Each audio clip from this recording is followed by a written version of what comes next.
Hey guys, welcome back to the other video of the day here at Stuff and Things. I am of course Dan, you already know that, and if you watched the last video, which you definitely should have, you already know Mia's out. So let's get on with it. Get on with it! I'm finding it harder and harder to even do 1 week of this show without something about space. And guess what? More spacey stuff! All of you out there know how excited I am about our impending ascent into the cosmos, but there are a few stumbling blocks we need to clear up first. For one, we don't actually have anything up there right now that can support any substantial number of people. We also don't have any sort of infrastructure or manufacturing capabilities to speak of in orbit. But that time is coming to an end, as a new player in the asteroid mining gambit is looking to start up operations in the very near future. Deep Space Industries, great name, is looking to start up quite small, and within a decade, have surveys completed on potential asteroids, and then samples from those asteroids sent back to Earth.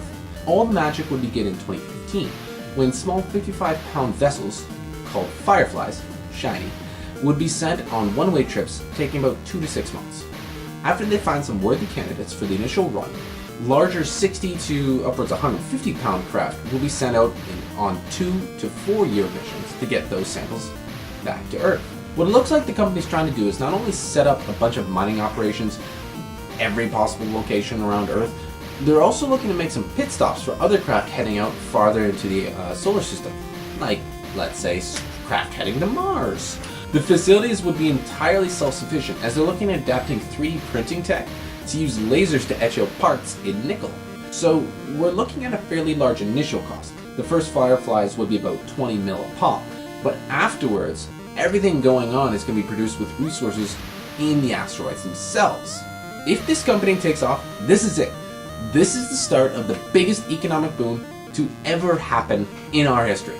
On our lovely planet within this century, we're facing starvation, overcrowding, and dwindling resources. None of that matters in space. It's called space for a reason, guys. It's huge. There's plenty of fuel in the form of hydrogen tucked away in comets and other, asteroids. Lots of material to build with, like nickel iron, and with that, you can make all the space for people you need to. Do you guys get why I'm so excited about this stuff? The only problem I see with these ambitious plans is the lack of government support. I mean, sure, Obama told NASA to get on an asteroid by 2025, but that's not even really the most important part. Really, the most single expensive thing about sending stuff into space is actually blasting off this rock and getting it into orbit. So why don't we put something in orbit? We need a large, permanent presence in orbit that allows easier access to the wild inky yonder.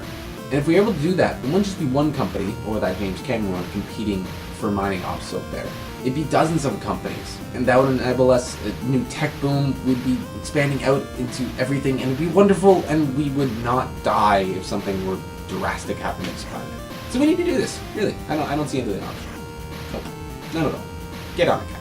What I'd like to know from you guys is if you think I'm right, that the government has to step in, Canadian government, European Union, American government, and coalition with them, will put a large permanent space station into orbit around Earth. Again, I see the benefits would far outweigh any costs to the taxpayer.